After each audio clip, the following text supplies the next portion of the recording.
I can't imagine going into a film where the director says to you, so what are you doing for the next 12 years of your life? What was that initial conversation? It was awesome. I mean, I remember when he first, I just couldn't believe nobody had done it before. I was like, this is going to be incredible. And I can't only tell you that I just felt so sure about it. I mean, the whole thing was an act of faith, of course. I mean, we couldn't sign contracts. I mean, I was obviously worried that who would pay for such an endeavor. I mean, that's the biggest hurdle. I knew Rick well enough to know that this is an extremely patient human being, and he was not going to lose interest, And of course, finding Eller was like hunting for the Dalai Lama, Were you involved with that hunt? No. I mean, only the way a best friend would be involved. I just heard how it was going. So beyond acting, were you brought into editing, things like that? Because Sure. The only way I was involved was the fact that Rick uses this as an example as it's true. It's like, if you look at an 8-year-old River Phoenix, or he talked about explorers, he's like, I see explorers. I knew you guys are going to be good. Like, people act like life is such a mystery.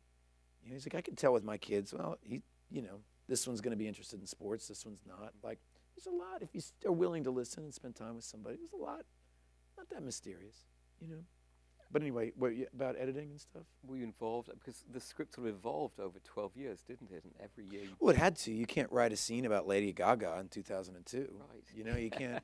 We did the scene with the election with McCain and Obama, not knowing who was going to win. Yeah. It was like fun making a period movie in the present. Like, it was really interesting trying to figure out, well, I remember we're coming up with the whole Sarah Palin stuff. Go, are people going to remember Sarah Palin? I'm thinking, God, I hope not. Or, well, yeah, I think they will. I think this is going to register, and then deciding, all right, well, it'll be interesting even if it doesn't. Because Rick and I would talk about how one of the things, Rick always viewed the movie as a memory. It was already a memory in his mind. Like, what do you remember about your childhood? Collage of moments, never the big moments, never the first beer or losing your virginity, all that stuff.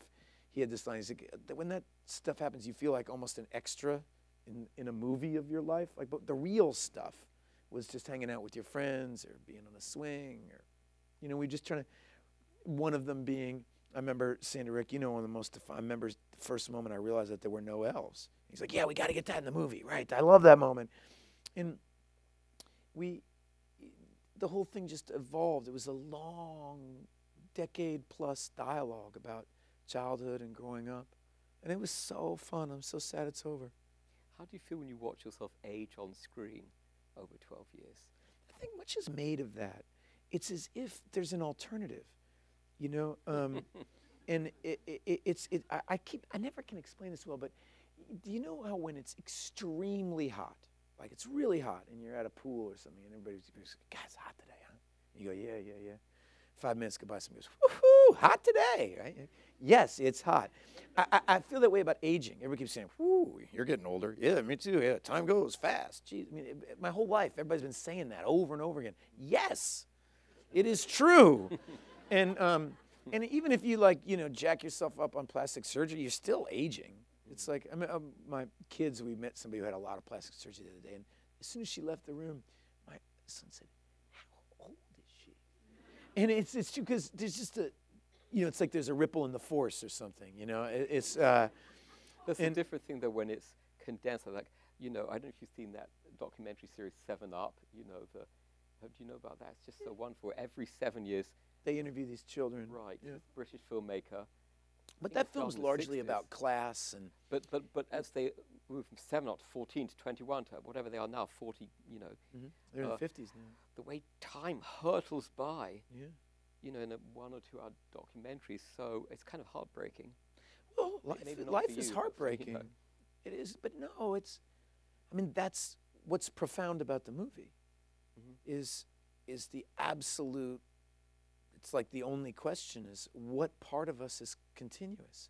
You watch that little boy staring at the sky, and then there at the end he's chewing on a hash brownie and flirting with a girl, and it's the same person.